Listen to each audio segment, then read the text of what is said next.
Welcome once again to another edition of The Catholic View for Women here on EWTN, bringing you news and views from a truly Catholic perspective. I'm Teresa Tomeo, and in addition to co-hosting this show, I also host a daily radio show right here on EWTN. That's called The Catholic Connection. I'm here on set, as I always am on this program, with my wonderful co-host, Janet Morana, from Priests for Life in Silent No More, and Astrid Bennett Gutierrez, who is president of course, Hispanics for Life. Now, this is a really neat topic we're going to talk about today, and very, very important. We're calling this Catholic View from our elderly sisters and brothers, too, because the elderly, I think, it's a segment of our society that often are forgotten about. Absolutely. And also, too, you have to, they shouldn't be forgotten because of the wisdom they can give us. You know, my fondest memories are talking to my father and my grandfather and asking them what was it like growing up, and the stories, and my grandmothers. You know, I can think of particularly, you know, my grandfather. I mean, he had no more than a 6th grade education, and yet he advanced himself to be chairman of the board of one of the largest woolen companies in the Northeast. And he was responsible for designing most of the plaids you saw in Catholic school uniforms when they were made of wool. So it's your fault we had to wear those uniforms? Yes, those itchy uniforms. It was my grandfather. But, you know, there's such wisdom in talking to them. You know, my grandfather never had computers or calculators. He did math in his head. Yeah. It was no more of a 6th grade, like, to figure out the weaves and the patterns, you know. Yeah. There's so much wisdom from them. In every culture, I mean, there's an appreciation for the elderly, but I think in America, we just lose that because we are in such a consumer society and utilitarian society where if you're not useful or deemed useful, it's that you don't matter anymore. But you're right. I mean, they are such a goldmine of wisdom, of faith. I mean, my grandmother was a person who went to Mass every day, taught her children to pray. And I mean, I think any one of my peers, Hispanic peers, could talk about their grandmother as somebody who was very saintly, very generous, very pious. So we have that legacy. They have so much to give to us. And I think, too, in the Italian-American culture, growing up in large Italian-American families, same for my husband, who's also Italian-American, where the grandparents and then the parents were really the focus of everything, if you think about it. And sitting at that dinner table, especially on Sunday afternoons, and we would have the macaroni, and you'd have your meatballs and your sausage, and the food was a big part of it too. But I can remember when we used to go back to New Jersey to visit my mom's family, and the big thing would be the dinner around Grandma and Grandpa's table in their apartment in Jersey City, and everybody would be there, all the extended cousins, because my mother came from a very large family of 10 children. So that was an absolute highlight for us growing up, to sit there and to listen to the stories. That's how I learned where they were from, what parts of Italy, and that really is where I started to learn about my background, both my mother's side and my father's side, but just really strong memories growing up from listening to the elderly in our family. Well, and back then, too, we had Sunday afternoon was the big meal, the big dinner. Who you went to does church anymore, in the morning, you know? And then in the afternoon you had this big meal, family all came together. That doesn't happen nowadays. And also, too, back then, I know, especially in the New York area where I grew up in Brooklyn, the family all lived together in the same neighborhood. So that everyone took care of the more elderly grandparents. You all lived together. But unfortunately, in today's society, with people moving and getting jobs in all across country, the family unit is not all together. And unfortunately, a lot of our elderly brothers and sisters end up having to be in assisted living or nursing homes, not because the family necessarily wants to do that, but sometimes their care requires it, and sometimes the family has jobs in other parts of the country, and they can't be there to take care of mom and dad. So, you know, we can't forget our elderly brothers and sisters who are in assisted living and in nursing homes. And it's funny because, Janet, you know my mom, who's 88 years old, and she's Rosie Posey, and you're one of her adopted daughters now. And of course, you know all my aunts and my mom's sisters, who are just a hoot and a half. My mom's 88 years old, and she is as feisty as she is, and her best friend, Jean, is going to be 90. And the two of them, I think, have a busier social life than I do. I mean, they're out in Bible study and this prayer group and this luncheon or whatnot.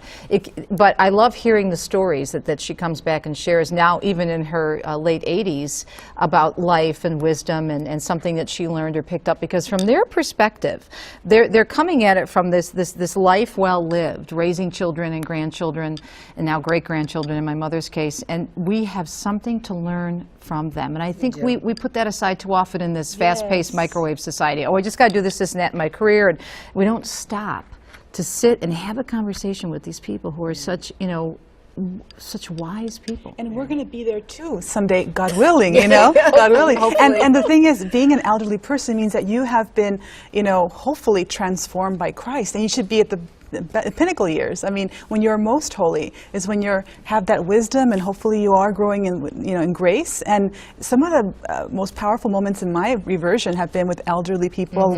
When religious sister in particular that I met, Sister Tekla, when I first met her, I just saw so much joy in her. And she had been in religious life so many years, but I saw her just really living so joyfully for others, and I said, I want to be like that one day. I hope to be like that one day.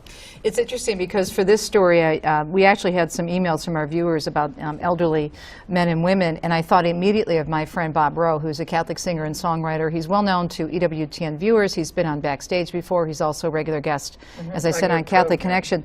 But his ministry is so unique. Now, he's a performer and he's a writer and he does a lot of beautiful Catholic music as well, but his heart is for the elderly. That's right. And so he actually sent us this really, really cool clip. It's an older clip, actually, that was played, I think, many years ago on EWTN, but it is so moving, where he's in a nursing home singing to the elderly. And in this video, you'll see that we'll play in about a minute or so, where they're actually having some sort of a celebration. The ladies are all dressed up, and the gentlemen have suits on, and they have corsages on, and it's just so sweet.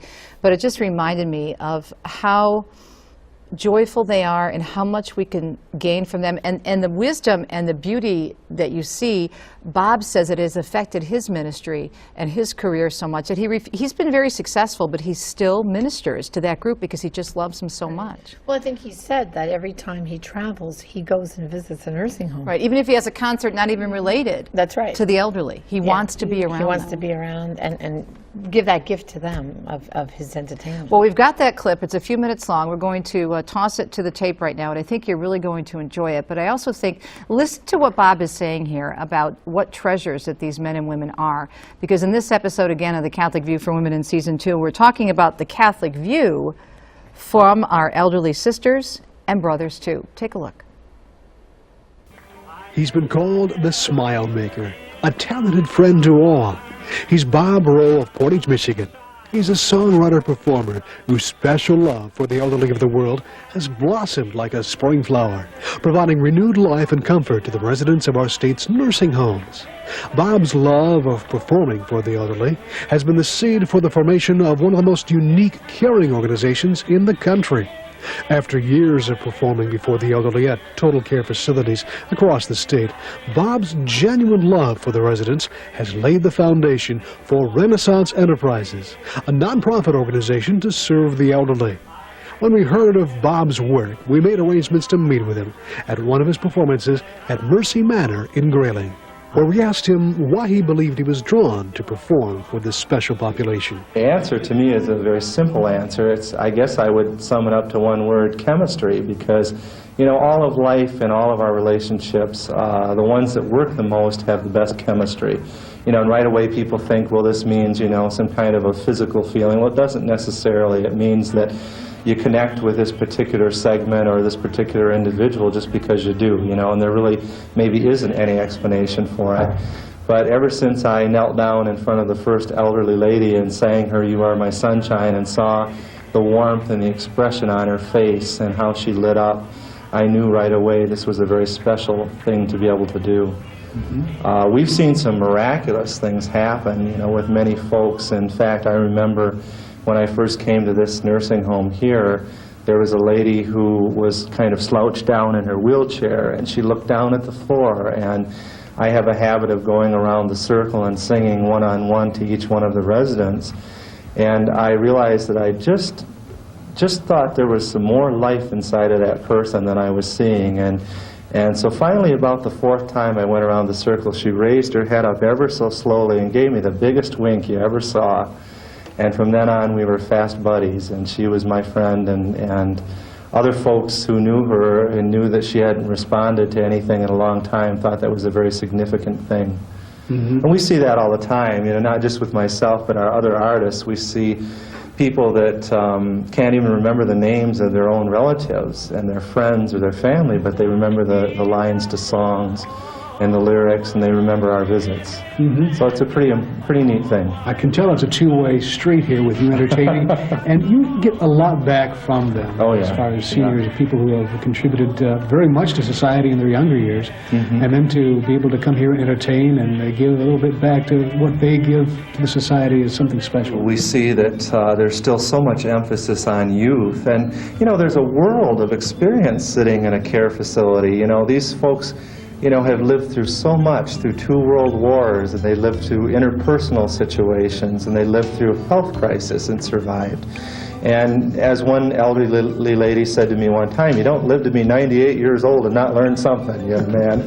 And that's really true. You really realize when you talk to some of these people that, gosh, this is a gold mine, and we really need to mine this field and get acquainted with these folks because they have so much to offer us. They really do.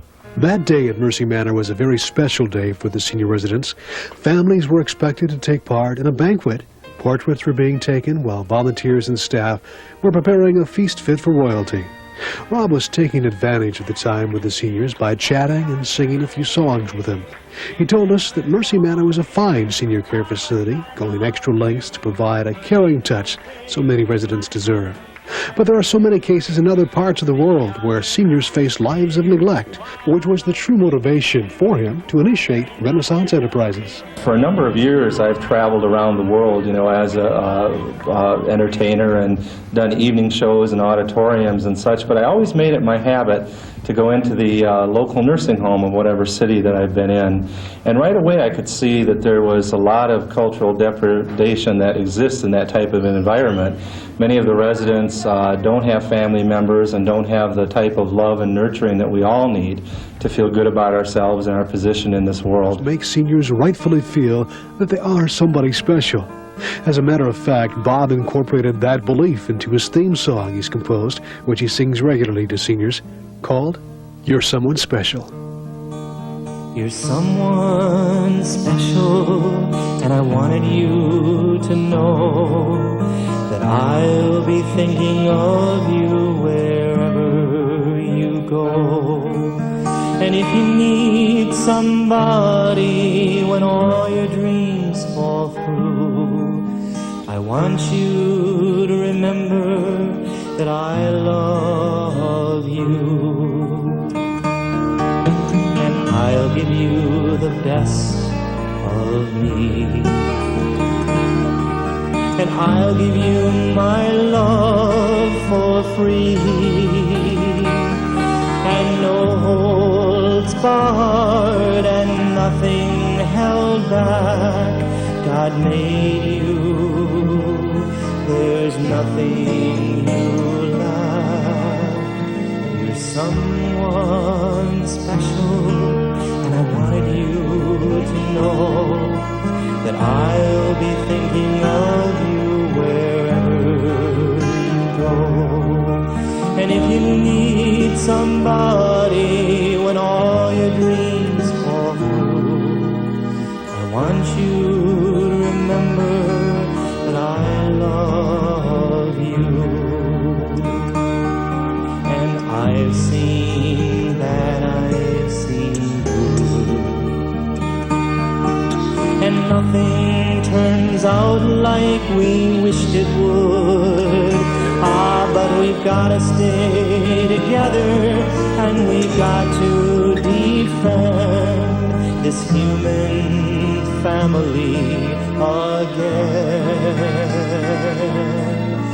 That's why you're someone special, and I wanted you to know that I'll be thinking of you wherever I go.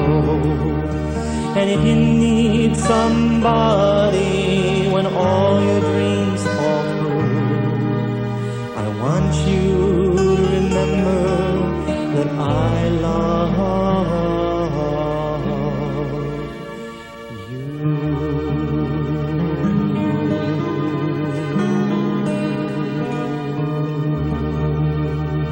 And as Mother Teresa says, if we feed people's bodies and neglect their spirits and their minds, what good is it to take care of their bodies, because they'll surely wither anyway. So that's what we're all about. We feed people's spirits. If you're in the situation that you could no longer entertain or provide for this type of organization, what would you hope that you had left to the seniors? Well, I hope I've left hundreds of smiles all over the world. And I also would hope that above and beyond that, that I've enabled others to experience the real joy of giving and the real joy and pleasure of sharing whatever gift it is they have with other people. And to realize all of us have the same common need to be loved and accepted, and it comes with the territory of being a human being. So I would wish that my legacy would be that other folks would learn the joy of giving and sharing.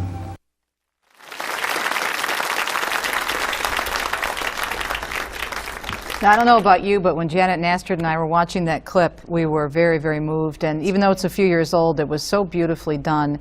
And I think it really encapsulates Bob's ministry. And you heard the town of Grayling, that's in northern Michigan. Bob is actually based in western Michigan. That's how we first met, through living in the same state. Beautiful ministry. We'll have information on his website, on our website. So please go to CatholicViewForWomen.com for more information.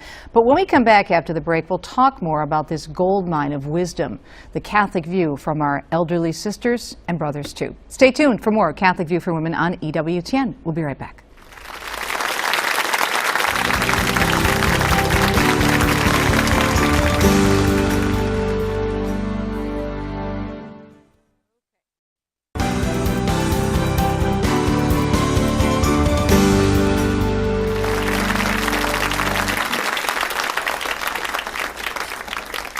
Welcome back. In this episode, of course, we're talking about the Catholic view from our elderly sisters and brothers, too. So the moral of this story, call your mother, call your father, call your grandmother and your grandfather. Pick up the phone and call. Pick up the phone. Right. You know, and it really reminded me of when my dad was in a nursing home for a number of years. You know, he had been very disabled from multiple strokes and surgeries, and we kept him home as long as we could. But at a certain point, I remember the Monsignor of the Catholic Charities said to my mom, you know, her name's Janet too, she says, when his quality of life is better in the nursing home than at home, that's what you have to do.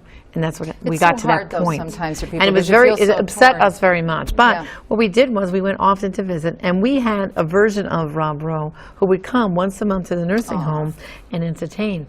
And I really think that hopefully other people watching our program will be so inspired by what they just saw. If you know someone who has a talent, you know, a singer, someone who dances, whatever that talent is, think about donating just once a month, going to that nursing home and giving a performance or doing something.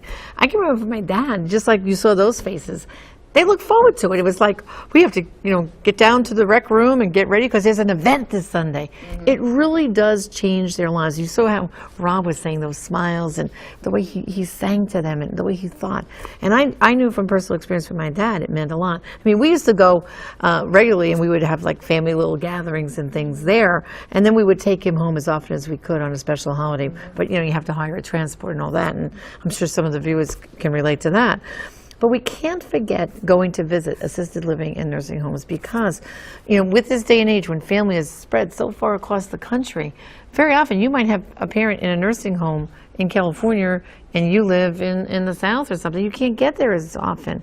So the people in that community really need to be the ambassadors to go to that nursing home and bring the joy there. And I also think, too, that even if you don't have a relative in a nursing home, as you said, if you have a talent or something that you can do maybe to bring communion to the elderly, and to sit and talk with them, because they're fascinating. They have such an interesting stories to tell. I mean, my mom, she is just, and you know my mom, as I said earlier, she's a hoot and a half. But the stories that she tells from her childhood, I never get tired of hearing them. I don't either. You know, it's just so wonderful. And I had the incredible privilege to have my grandfather living at home with us until he passed away. He lived with us maybe 10 years. And one regret that I have is, even though he was with us, we kind of got used to the fact that he lived with us. Right. I really wish I would have spent more time with him. I really doesn't, my college years and all that, but I said, wow, he was just wonderful. He was so tender. My mother said he was much nicer to you than he was to us. But you know, he's, you know, grandparents. I always tease my mom, they're old people trying to get into heaven. That's what I tell her. So this isn't the same. I tell my nieces and grandnieces, this isn't the same woman who raised me. It's different. Such a treasure, and we really should be grateful if we have them close to us. If not, you know, really reach out to them. They're such a treasure, and they're a blessing to us. My grandmother, my father's mother, lived with us. What what they did toward the end of her life. But eventually, they had to put her in a nursing home also. But for a while there, after my grandfather died, we had her living with us for 6 months, and she moved to my aunt's house for 6 months. So we kind of each took turns. And my grandmother, my father's mother, came over from Italy when she was much older. She was in her late 20s, so she spoke broken English. And her accent, she was so much fun because we tried to guess what she was saying, and we teased her and got to know her and love her a lot. But she talked about a lot of the experiences in the old country, which helped me build up even a bigger interest in my love for my Italian-American heritage. Now, my mother's mother, her mother came over when she was a little bit young, well, a lot younger, when she was only 3 or 4 years old. And so these two different perspectives from in different parts of Italy, it gives you a sense of your own cultural heritage as well, especially to talk, in addition to trying to be there for other people, maybe in a nursing home, but to really meet with the elderly in your family is huge. My grandfather was in the Mexican Revolution. He remembers the Cristeros. I would be popping popcorn, and it reminded him of gunfire. He would tell me a story about the Mexican Revolution and the Cristero martyrs. It's incredible, the treasures we have, and we don't realize. Cristo Rey. Wow, Viva. Cool. I didn't know that. What a story. See what you find out? Well, it's like my dad used to say, don't ask me what I had for breakfast, but if you got him talking about World War II, he could tell you stories, And I think of my mother-in-law, and she was really directly responsible for my reversion, for me coming back to the faith. And that's the other thing that our elderly brothers and sisters in the Lord teach us is our faith. They are so devout. So many of them, like my mother-in-law, were daily communicant, going to Mass every day. And it was so funny. On Monday, she used to do her candles that go around the church, all her saints. And then at our church, St. Charles, where Father Frank actually was our parish priest, the Monsignor changed from real candles to the lit ones, the electric. It got her so upset. But then she found out that on Sunday night, he used to shut the candles off, make it restart, so it'd be clear for Monday morning. So she used to something. She put her donation, all the saints. She would light her candles on Monday, so she got the most out of it. Absolutely. And we live in a time when faith was so simple. And faith was central too, as opposed all to and you can learn a lot about not only your own life, but of course about God and life in general. It's such a beautiful pro-life statement. As both of you are involved in the pro-life movement, and much of your ministry has to do, well, we all are, but much of it has to do with the unborn and post-abortive women and men. But we are pro-life from womb to tomb, and this is an important aspect of that. That's right. Yeah. And so often, I think, the elderly are just forgotten too much. And like you said before, call your mother, call your father, call your grandfather. You have to say, how often? How come is it that we wait sometimes to Mother's Day or Father's Day, or now Hallmark Card says in September, Grandparents' Day? And I'm a grandma now, I'm a nana. Why do we have to wait for those occasions? What about all the other days of the year? I don't think a day should go by when you don't think about them, and at least call them once a week. I call my mom every day, at least once a day. Oh, I know, especially when we're on the road. We don't get on the phone. I should also mention that people who are elderly have so much to give still. In their spiritual life and in service. The pro-life movement, we have people who are in their 80s, 90s, still doing work. At the pregnancy centers. Absolutely. Well, this is a great conversation, but we only have a few minutes left, so I want to get a few things in. John Paul II wrote a beautiful letter to the elderly, our Saint John Paul II. And let me just read, as he starts off this letter to the elderly, he quotes from Psalm 90, verse 10. This is so pretty. And this goes like this: 70 is the sum of our years, or 80 if we are strong, and most of them are fruitless toil, for they pass quickly and we drift away. And then the Holy Father goes on to say, and this is the first paragraph of his letter, 70 years was an advanced age when that psalmist wrote these words, and few people lived beyond it. Nowadays, thanks to medical progress and improved social and economic conditions, life expectancy has increased significantly in many parts of the world. Still, it remains true that the years pass quickly, and the gift of life, for all the effort and pain it involves, is too beautiful and precious for us ever to grow tired of it. And of course, I always like to remember John Paul II's famous quote, life is always a good. I'm going to encourage everyone in our homework to read this whole letter in its entirety. It's this beautiful. Last line, though, it remains true that years pass quickly, and the gift of life, for all the effort and pain it involves, is too beautiful and precious for us to ever grow to grow tired of it. That's really powerful. We have about 2 minutes left, so let's go over the homework assignment, Janet, if we could. This just flew by. Very important I homework. love this first suggestion. The first that you have suggestion is to interview your grandparents or a great aunt or uncle. Ask them what it was like growing up in their era and what they think of the world today, and spend some quality time with them. Number 2 homework assignment.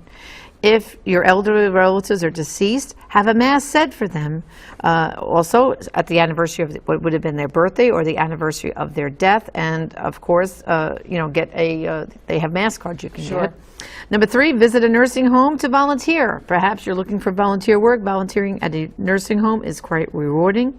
Number 4, consider bringing communion to the homebound and the elderly by becoming a Eucharistic minister at your parish. And of course, number 5, read St. Pope John Paul II's letter to the elderly, and we'll have that on our website at thecatholicviewforwomen.com. All that homework will be there for you, and the links to the documents. I highly encourage you to get that homework done. You know, I just thought of this. You know, it'd be fun too if you have pictures of the elderly in your family. Send us a picture of your mother or your grandmother. I think that'd be really neat, and we'll post some pictures of our family. Rosie Posey is going to get upset with me because she doesn't want her picture on camera. She doesn't think she's pretty anymore. We're going to put it up there anyway. Yeah.